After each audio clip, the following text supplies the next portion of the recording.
welcome to The Real Factor. I'm Thor. And I'm Ed. And today we're talking about 1980s, The Shining, which stars Jack Nicholson and Shelley Duvall. And Danny Lloyd, actually. As Little Danny. Little Danny Lloyd. And Scatman. Yeah. So. Directed by Stanley Kubrick. Who? He's a little known director. Might have heard of him. He's done a couple of things. Yeah. So, no. This one, I don't know. I held up the book. For those on the podcast, I'm holding up the book, The Shining, which is the televised version here. But if you've read the book or you've seen the movie, both are amazing. Both are different. That's what I will say. I've read the book. I've seen the movie. And they both, to me... Stand on their own. Stand on their own. They are different materials. Yeah. That's our K9. That's our I say K9 our K9. Winston. It's Yeah. his K9. Yeah. I don't know. But right. yeah, they both. There are differences from the book and the movie, but each one stands on their own as two individuals, kind of work of art.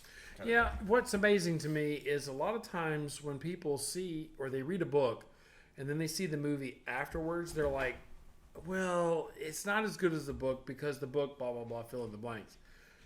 To me, this is one movie that equals or is above, this is my opinion, than the book. Stanley King wrote an amazing book. Stephen King.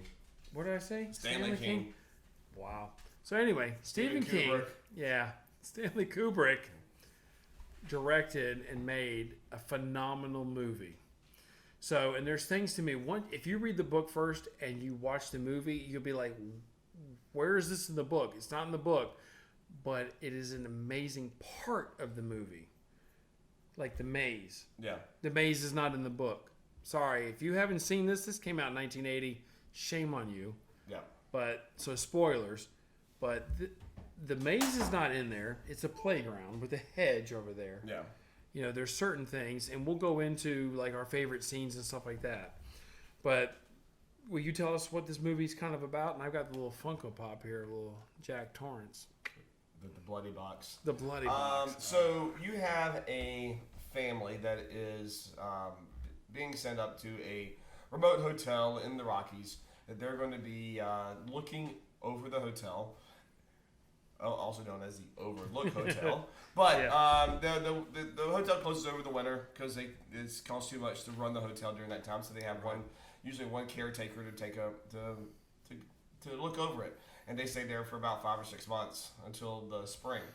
And there was history with the hotel of one caretaker that went crazy and killed his family. Grady. But that was probably about 10 years prior to when our main character of Jack was going up there to go do that. Yes, definitely. And that's in a nutshell. Pretty much. Could you imagine the cabin and fever? hilarity ensues. Hilarity? That's a different way to put it. No, it's a thriller. It's some people call it a horror movie. I don't know. I think it's more of a thriller. I think it's definitely more of a thriller. I don't think there's any hilarity in it, but that's okay. That's my opinion. That was a joke. It got lost on me. So anyway, this is a brilliant movie by Stanley Kubrick. I think Jack Nicholson, not only does the way his adaptation from Stephen King's, I almost did it twice. So from Stephen King's book, which at first Stephen King kind of liked the direction that the movie went in an interview, and then he's like, well, I feel like I gave Stanley Kubrick a live grenade and he jumped on it. But hey, it's an adaptation, in my the way I say it, of the book The Shining, and it's brilliant. But I think not only the way he directs it, the way the shots are done, Jack Nicholson makes this movie. Oh yeah, what's the star vehicle for him? Well, I know that, but you got Shelley Duvall in there, which they treated her like dirt. Behind the scenes. To be able to get the emotion and the reactions that they got from her. They wanted her to feel like she was isolated, alone, because basically from the book and the movie, she feels no connection to her husband. Right. And her husband basically disses her the whole time. So it was more the method acting kind of thing. Yeah. Unbeknownst to her, it wasn't her choice to do it that And way. that's the thing. It wasn't, and that's a very good point, Ed. She did not know they were doing that, so they were treating her horribly during this, and were able to get the performance that Stanley Kubrick wanted.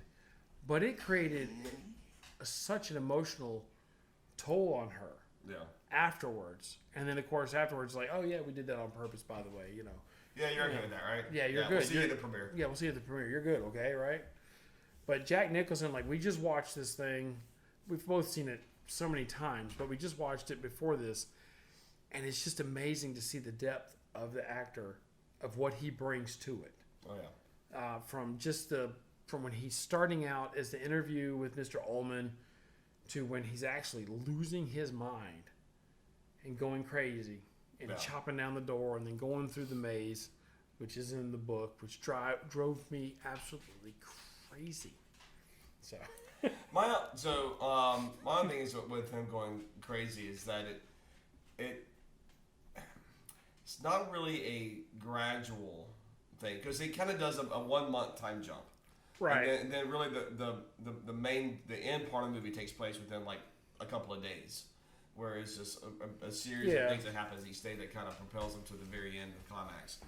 But it kind of goes like when they kind of do that 1 month jump, he's already kind of getting that way at that point, and he's kind of getting crazy, and you can see the mental toil on him and the look in his eyes and things like that. And then he and his wife are already distanced at themselves. And I don't know how it was in the book. It would have been, I mean, the movie's already almost 2.5 hours long. It would have been nice to have seen a little bit of a transgression on that.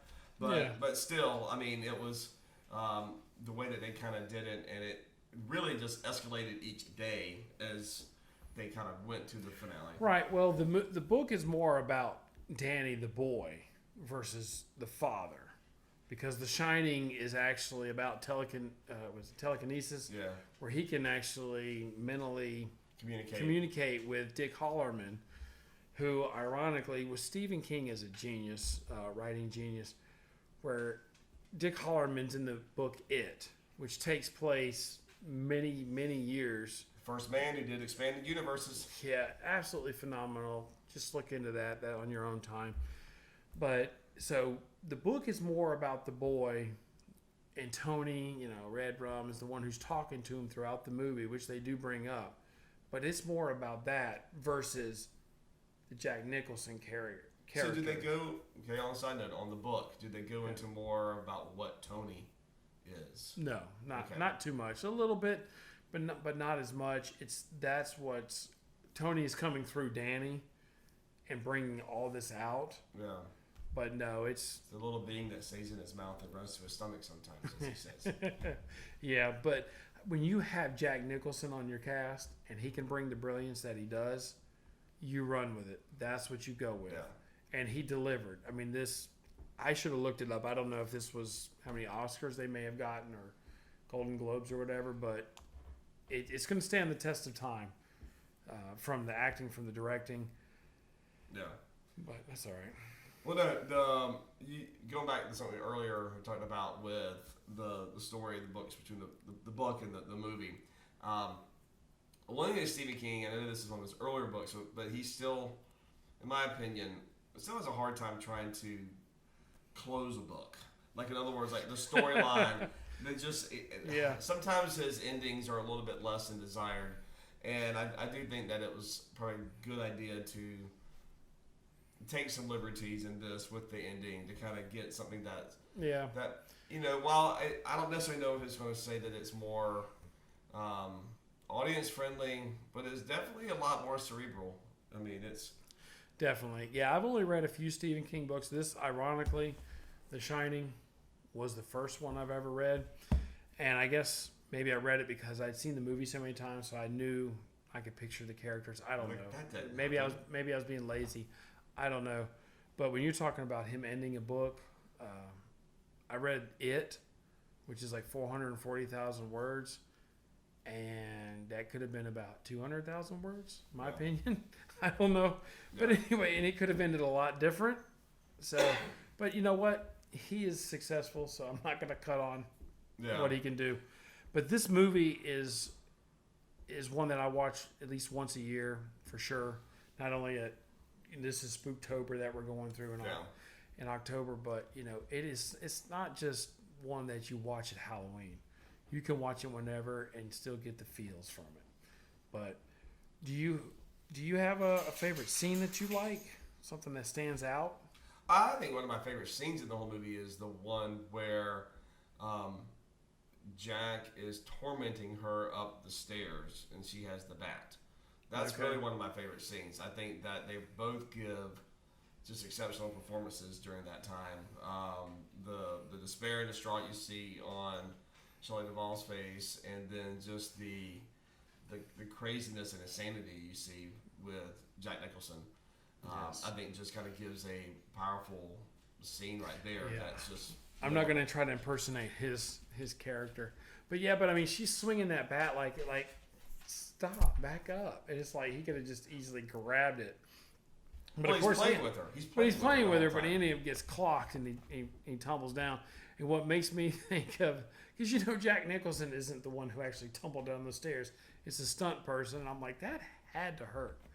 But no, that is a very powerful scene. Oh. Ironically, my favorite scene happens in that same room, and it is not in the book, which drove me insane when I read the book after watching the movie. It's whenever he's typing and she comes in there and says, "Hey, how's it going?" And he's an author and he's trying to write, and he's like, and I won't use the language he used, okay? So, but he's like, when you hear me typing, and he starts click, click, click, don't come in here. I'm paraphrasing, of course. Watch the movie, but she's like, leave me alone. Don't come in here. She's like, I just want to know if you wanted a sandwich. And he's like, now I got to start over. I don't want the Well, sandwich. and maybe because I'm an author as well, where when somebody comes into my writing space, I just stop. I don't curse at him. I don't do anything that he did, Jack Torrance did. But people are like, oh, you can go ahead and write. I'm like, no, because I need to be in my zone. So tell me what you need or we'll talk. I'll stop what I'm doing. But I don't curse at them. And they're like, go ahead and write. I'm like, that's not how this is going to work. I will write when you leave. We'll do this again tomorrow. You can read whatever it is. It's not bad or anything that you shouldn't read. Especially when my kids come in. It's like, I just need my time. Yeah. So I can kind of maybe relate. But it's not in the book. And that drove me crazy. Because it's my favorite scene in the movie. But... It's okay. It's okay. Now, have you ever been in a hotel and turned a corner and expected to see like the Grady twins standing there? Oh, many times. I was in a hotel in West Virginia, and Well, you said enough right there. yeah. And, I'm teasing. I've been in a couple Love places West Virginia. that had the whole type of shining carpet and walls and stuff. And I've been to War, West Virginia, and Coretta. So if you know where that is, amen, brother. But so, what do you think are the goals for all the ghosts in the hotel? the goals of the ghost? Like what's their purpose? Like, what do you think that they're there for? I don't know. They're not there to. Are they lost souls? Are they No, I trying don't. to attract him in, or are they? I think they're trapped there. I think they maybe fell into the same trap that he fell into, where they may have been in that time period or at some time period, because we see at the end of the movie where it shows that he was there in 1921 in that photo. And just a side note, that photo is a real photo. All they did was crop whoever that first person was and put Jack Nicholson there. The rest of the people are from, I guess, 1920, 1921. The picture says 1921, but I'm not sure exactly when it was taken. Anyway, but I think all those ghosts are just there. Maybe they passed away in the hotel. Maybe they were there because of their own greed, or they lost their mind in that hotel and they were stuck there. Because there's not horror. They're not coming after him. They're partying. They're having a good time. Come and join us. They're almost in their own world. So do you think that it was like, because at the one scene at the end where Duvall comes out and Wendy and she sees all the skeletons sitting in the main room. Yeah, that was different. That was weird. I didn't expect that. Like, is that just?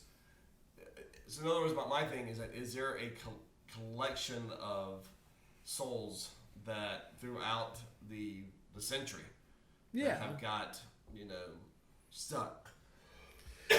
Yeah, probably so. And because they mentioned in the movie that it was built on an old Indian burial ground, so maybe that's some Native Americans that are trapped there, or whatever tribe is in that area, or maybe it's party goers from the 20s or late 1800s.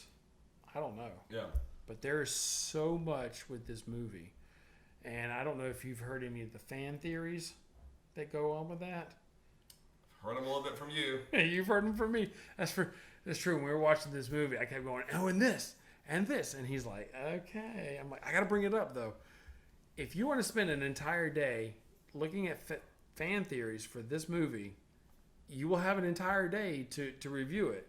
From Jack wasn't going crazy. It was all in Wendy's mind. To it actually was Jack that was going through there. It had nothing to do with the telekinesis. There is just so many theories. And, some people, because of the way things are placed, and Stanley Kubrick was a perfectionist, that whenever Jack is in the room and there's a chair behind him and they pan back and the chair is missing, they're like, oh, that's because it was all in Wendy's mind and she couldn't remember the stuff, versus, it was just a continuity error. Who knows? Yeah. So there are so many things that you can go down a rabbit hole for this movie, because when...